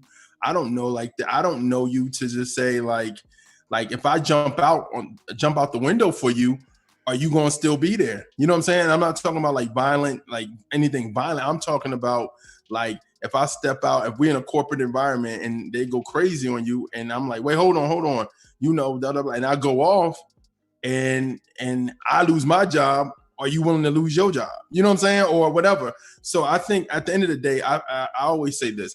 I feel like both parties have to come and really have that conversation about black men and black women, and what do we want from each other. Just as we have these conversations about these racist monuments coming down, just as we have this conversation about defunding the police, that's how we have a conversation about President Trump, or, you know, what's going on. We want justice. We gotta have that community conversation between us, because if we don't, what's going to happen is we still going to feel this way. We still going to feel, when black women are still going to feel like they're uncovered. Black men's going to be like, well, you know, I don't feel guided. Not guided, but I don't feel like the best around you. Like, you know what I'm saying? So I think that conversation needs to happen, because if it doesn't, then we're going to continue to go around this circle forever. You know what I mean? Like, we're going to continue to do it until somebody's willing to say, hey, let's have this conversation. Black men, black women, if it's a forum, if it's, you know, just have those conversations where we hear each other, and you know what I'm saying? And I think another thing too is we got to drop our baggage. You know what I'm saying? And what I mean by that is black men got to drop our baggage of, well, you know, she got me on child support, or this or that, if I say blah. And then black women got to drop their baggage of, well, all black men are dogs, or all black men are this. And it's like, you haven't dated all black men to say that. You don't know every black man in America, so you can't say all of it. Fortunately, and this is where we need to fix it. A lot of them are, and we need to fix that. We need to stop that. Sean, that's a stereotype, Sean. That's a stereotype. That's not a stereotype. It's other faithful black men out there. Come on, don't say out of 100. We're talking about majority. We're talking about majority. Them are. And we need to work on that. What made me sick about the video with the skateboard thing was all the guys around the kid that did it. Ooh, oh, we got to kill that in this culture. That is not okay. Yeah. It is not okay to be hooping and hollering when a man treats a woman that way, no matter what color, no matter what situation. That's where we got to kill that. There's no excuses for that. And at the very minimum, don't expect white people to listen to your pain. You ain't willing to listen to your sister's pain. That's the end of the day. Yeah, and I want to just jump in and go back to some of the things that Jeremiah was saying. Like, basically, I definitely agree. Part of the issue is that we don't have a general idea of what we're thinking or where we want to go. It's just so much noise around every issue that when a big issue comes up, people kind of flock to that. They don't know the background behind pretty much why someone is feeling the way they're feeling. And then to go also back to what Sean was saying, as far as like defending black women, honestly, I know that we're in a time of Corona, but I went to the grocery store the other day to get a couple cases of water. And it's so funny because, you know, I'll see a black man and he'll do everything he can to avoid eye contact unless he's trying to get me. And I don't have a problem lifting my own case of water. I've done it before and I can continue to do it. But the funny thing is I'll see a male of another race. And then actually the funny thing is more recently it has been more Caucasian men. And they'll be like, oh, let me get that for you. You know, or are you going to be okay? You know, and that's kind of what I get from what Sean was saying. However, back to what Jeremiah was saying, oftentimes we don't have a idea of where we want to go. So like with the defund police, nobody has the same, it does not appear from what I hear that anybody really has the same idea. I've heard from people who can make the decisions that defund the police means to reallocate funds. But I'm hearing from people like Noname and someone else who was on TV the other day who's really upset, they're on the streets, they're marching with people, but they're thinking it means no police at all. And I'm saying, okay, but you have to think about things that make sense. I mean, there are some good police, and then also think about the fact that if you're talking about policing our own, well, that is essentially what George Zimmerman was doing, was it not? And that's policing our own, though it wasn't our own, it was his own. That's what killed Trayvon. So we have to be wise and think about some of the different things that can come into play if we just go far to the left or far to the right. Yeah, and the fact that it's clear that we're not united on this is gonna muddy the waters, because people will seize on your differences and say, see, it's not even worth listening to none of y'all anyway. Y'all ain't even clear on what you want. And I think even from a perspective of learning, like I think, and we had a kind of conversation about the whole BLM thing, and then when people find out what BLM is about and all that other stuff, and black men like, well, wow, this ain't even about me. One of the leaders don't even want me, or you know what I mean. So it's real conversation, man. Like real conversation needs to be taken care of, because it's like you said, like she said, I don't think a lot of men know or was not saying raised to do certain things, but like to see you struggling with water and asking you like, yo, you need help? Are you okay? You know what I mean? I don't even know if a lot of young kids know that, or even grown men know that. You know what I'm saying? Or like, I'm married, so I don't want to help this woman with water because I don't want her to think I'm trying to holler. And it's like, that's a you know what I mean? That is so. It just I think we have a lot of things that we as a community got to talk about, man.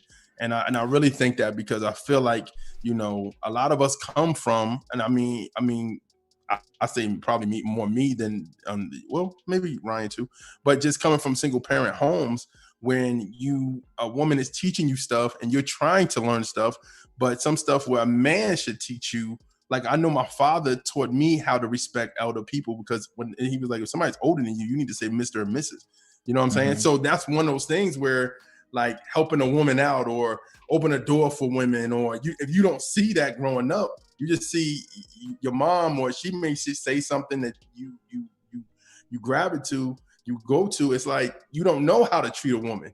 You know what I'm saying? Are you learning how to treat a woman from hip hop? Are you learning how to treat a woman from a movie you like to watch? You know what I mean? So I think it's a lot, man.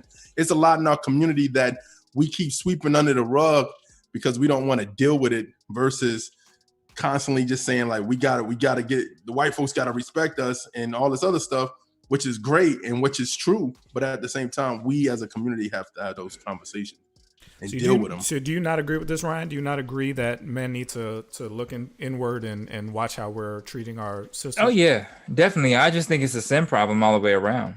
I think that the issues that we're having with police brutality and racism is a sin. I think the issues that we're having with black men disrespecting women is a sin. I think that violence in the streets, the riots, all of this is just a sin problem. That's the only thing I can see to fix it. It's the only way is to. When I was talking to my friend, that she sent me a poem where she was venting some of the frustrations of being on the front lines trying to protect black men, but also having to protect yourself from black men. It creates a position where you feel like it's a weird position to be defending someone and protecting yourself from them at the same time. It just made me sad, and it made me realize that the church is really failing with all this. The church should be leading this. That's why the sins of the church are white brothers and sisters not being able to get over racism. The church failing makes it to where other groups then take over and say, well, they're not going to take care of you. Well, let me try. Let me do it. Follow me. And they're following them to death, right? So the church has to get over its own problems so that we can become leaders again, because these people aren't going to listen to the church, especially when the church is so conflicted over race itself. Why would they listen to anything any of these people have to say? We got to do better. I don't really know. And part of it is us being honest. Me being able to say, no, we failed when it came to representing our sisters well on the show over and over again. We need to do better ourselves. We need to be able to listen when our sisters say, hey, this bothers me, this hurt me, this and that, and actually soak it in, because we want our white brothers and sisters to listen to us. No? So don't expect people to listen to you if you ain't willing to listen to other people. And that goes with me. That goes with me first. You know what I mean? This reminds me of a lot of what I used to like. Me and my dad, one of our genres that we used to watch together was Westerns, right? We love Westerns. And back in the day in Westerns, the church was more powerful than the law, right? Like the church led the city, they led the town. The pastor was, the most influential person, the most influential voice. And so when we think about the church being leaders, it's lost its reins on that. And you're right. If we get back to that, if we get back to the place where people are looking at the church as the voice and how we fix things, then we're in a good place again. But until that happens, we're going to be where we are. This is the most stress I've ever seen the church under in my life. I mean, this is really bad. Yeah. So hopefully we can come out. Hopefully conversations like this help. Because we need somebody. There's no leader anywhere. There's no one or two people that I could think of that's like they're our leader in this situation. Feels like everybody's floundering around, in my opinion. All right, man, let's get back into it. You in the field with the Track Stars, Ryan Righteous, Sean Tanner, DJ Jeremiah. Let's go.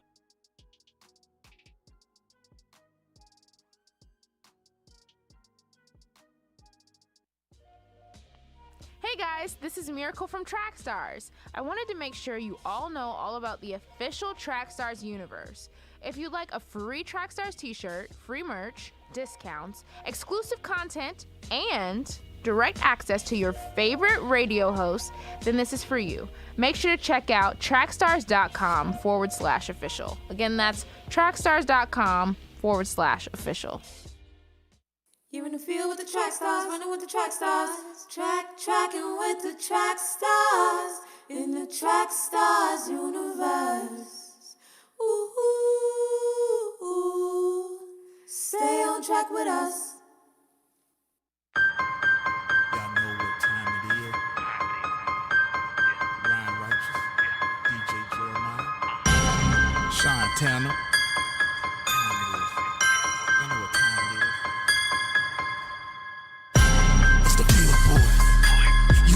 Boy, it's the field boys.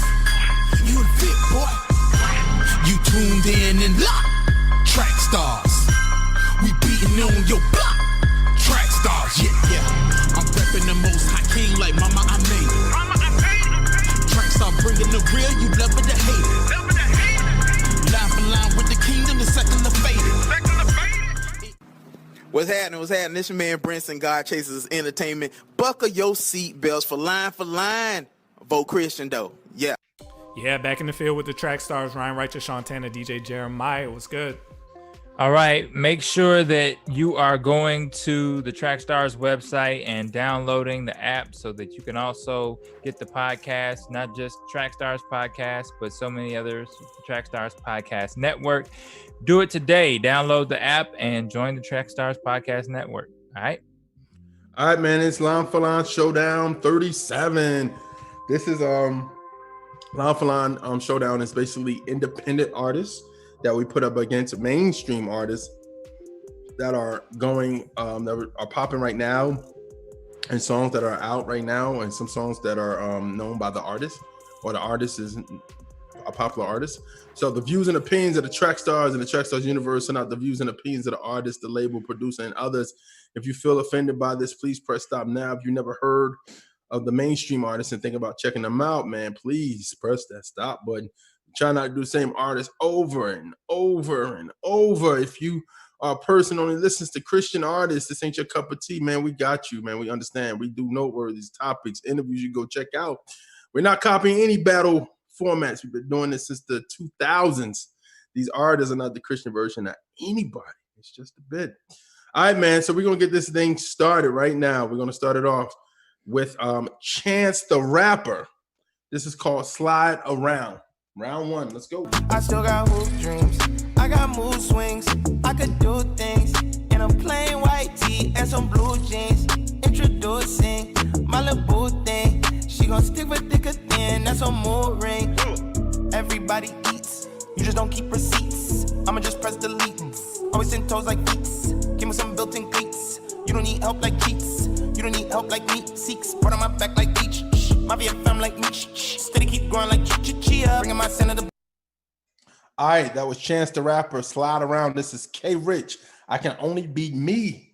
To do how to rap or how to flow. God said go write rhymes and I said yeah and started it. Thank God cause I needed it. Lord knows I was on the brink of suicide and that's facts. Came close to losing it. But God said don't do it son, your future bright like these son. I know the pain is real deep but the reason is much deeper. Don't worry about the people, they gon' hate you for no reason. They gon' talk, they gon' say that you ain't even Christian. And the other side gon' say that you just too preachy. And the people in the middle just don't get me like a riddle. And they ask me if I'm changing and I tell them not a little. Nah. All right, that was K Rich.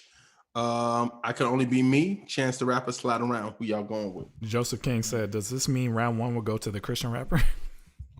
One is a rapper that's Christian, and the other, I'm joking. I guess so. Ryan, what you got? Yeah, I'm gonna go Chance on that. Chance.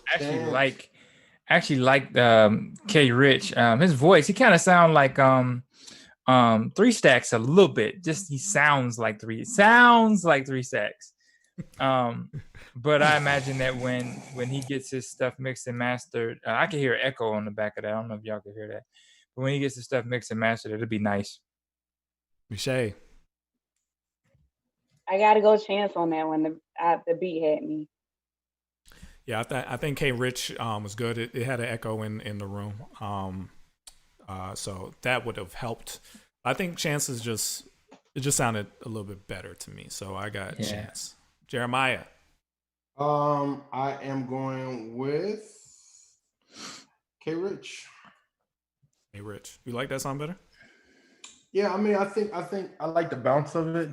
And the Chance thing was okay, but I like the K Rich just an inch better. So that's 3-1 Chance. So right now the total is 1-0 mainstream.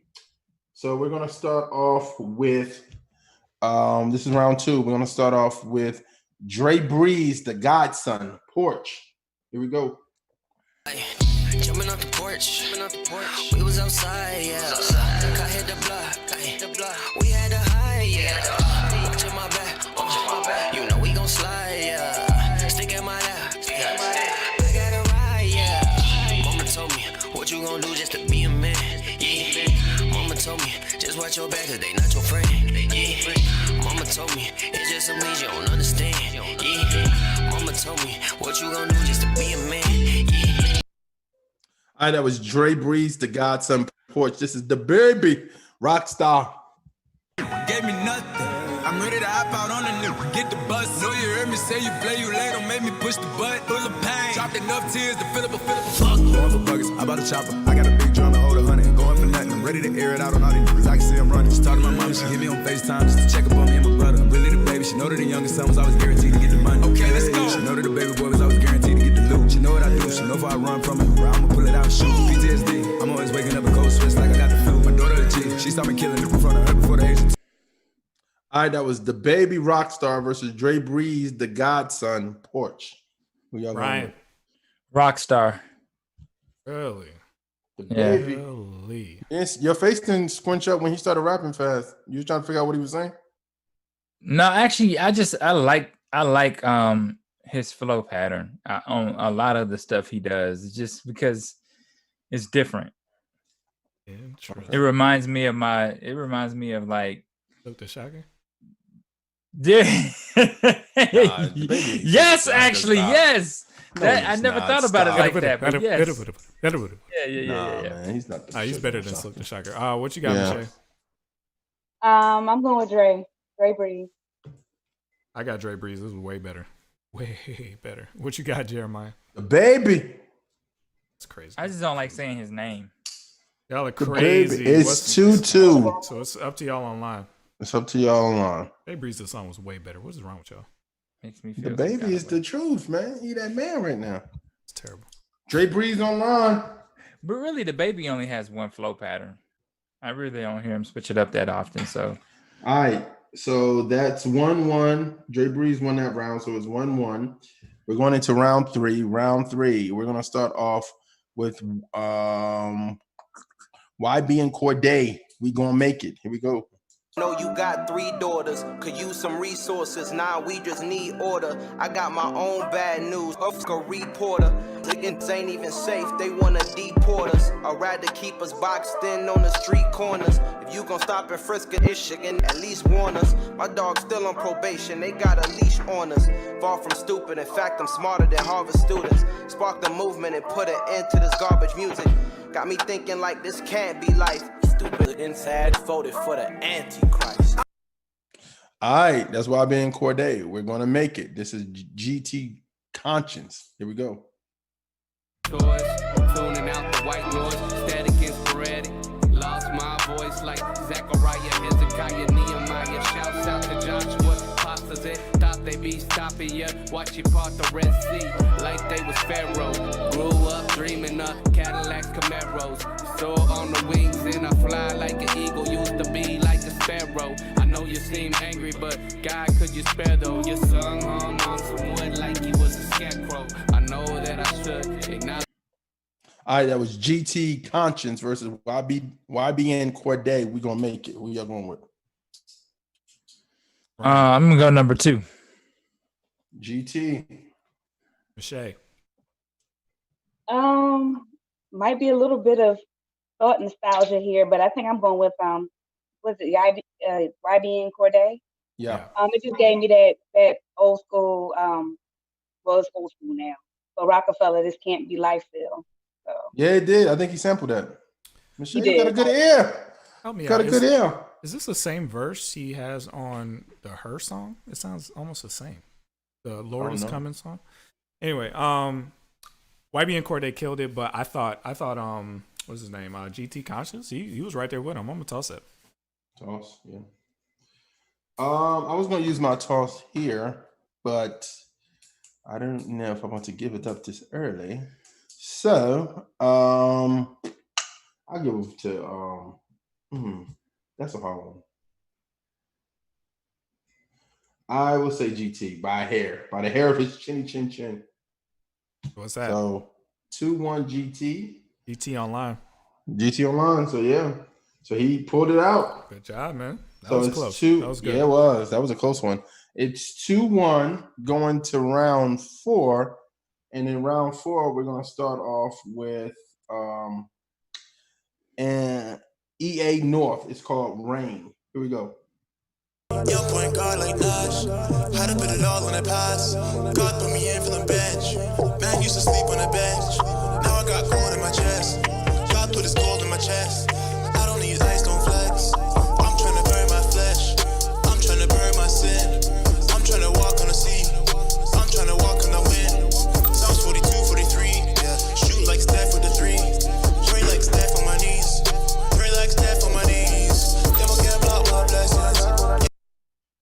All right, that was EA North Rain. This is Little Baby, the bigger picture. I find it crazy the police will shoot you and know that you dead, but still tell you to freeze. Nobody seen what I seen. I guess that mean hold him down if you say you can't breathe. It's too many mothers just grieving. They killing us for no reason. Been going on for too long to get even. Throw us in cages like dogs and hyenas. I went to court and they sent me to prison. My mama was crushed when they said I can't leave. First I was drunk and I sobered up quick when I heard all that time that they gave to Talib. He got a life sentence plus. We just some products of our environment. How the f they gon' blame us? You can't fight fire with fire, I know, but at least we can turn up the flames on. Every color Persian ain't done. All right, that was Lil Baby, the bigger picture versus EA North Rain. Who y'all going with? Ryan. I'm gonna go with Lil Baby. Really surprising me today. Michelle. I think I'm gonna go with EA North. I got EA North on that. I like that a lot better. What you got, Jeremiah? Oh, baby. All right, so it's 2-2. It's up to y'all. That Little Baby song was fire. I see a lot of Little Baby. I thought he was I thought it was gonna be whack, but then I heard it. I was like, okay. I mean, He's maybe I spitting need that to hear common more. sense. It didn't sound good to me. Little Baby All right, online. Lil Online. So what's the overall? 2-2. Going into round 5. All right, man. We're gonna start off round 5. This is Russ, Best on Earth. Fatter than fat, and she got good. Sit that on my lap, I give it good. I might have to fly out to Mykonos, or maybe to Japan, side of the hit like a Michiro. She knows what is up. I don't gotta dumb it down. Tatted like Rihanna, singing like it's run to town. I love her, she's a freak. I promise if I could, 7 days a week. Face from the Middle East, from the West Indies. It's all about on my body, rest in peace. Yeah, got me wobbling. She know I got cameras. She said we should vlog it. I know she got stamina. She said start. All right, that was Russ, Best on Earth. This is Jay Sen. I messed his name up. Jay Sena. Somebody remake. There you go. I don't got the heart to pick up a phone, so I'ma just write a verse to get it off my dome. See, I was 18 years old, tired of being alone. Wanted a girl in my world I could call my own. Independent and grown, so death do us part. Someone to hold it down, that's around when it's dark. A fan we would spark, happily ever after. And that one with the master. Well, had a couple conversations, then we started feeling. Emotions rushing in so high that they could touch the ceiling. That pain will go away when we grown up. Relationship we once had quickly got. All right, that I ain't gonna say it. You said what his last name is? I think it's Jay Sannon. Jason. Okay. Jay Somebody Sannon. Sannon. Jay Sannon. Somebody remix versus Russ. Best on Earth. Who y'all going with? Ryan. Song number 2. Jay. Yeah. Okay. Michelle. Going Jay Sannon on that. Even with Russ's sample, I think he still killed it. I got Russ on this one. What you got, Jay? I am going to go with Jay. Even though the Russ song is pretty decent. You know, the girl rapping on that Russ song was a young lady that used to be on that female hip hop show back in the day. No. You remember the female hip hop show? What was the name of that show? It was like it was like 5 female rappers. One of the girls in there was like her name was Saya.